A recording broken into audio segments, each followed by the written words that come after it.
I guess when I think of food, I think of wine as part of food, and that's something that I'd known since I was a little kid. My family's grown it, you know, on the Mosel for 200 plus years or so.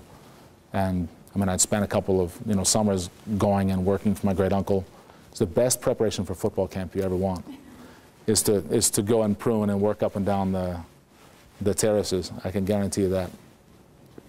But it was just something that was always around.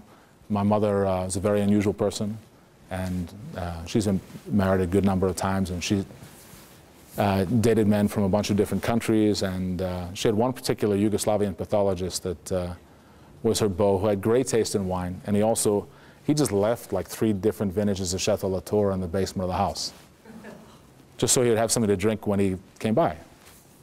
So, I mean, I distinctly remember 1962, which is a very underrated vintage following the great 61. At like age 8, my mother being like, go get a bottle of red wine for, you know, spaghetti, because that's about the only thing she could do was like jarred spaghetti and, you know. And it was 62 Latour on the table, and like, my brothers are like 5 and I'm, you know, 8 years old, and, you know, pull the cork out of the thing and have a little bit with the spaghetti. I endorse that.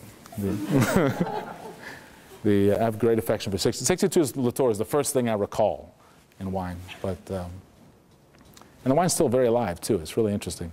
There are 2 restaurants in Paris I know that have it on the list, and the wine's drinking very well. It's always something I tell friends who have that as their birth year, like, you need to go to Tour d'Argent. They have it at a good price. You know, go to Maxime's, where it's like 30 euros higher, and drink the 62 Latour.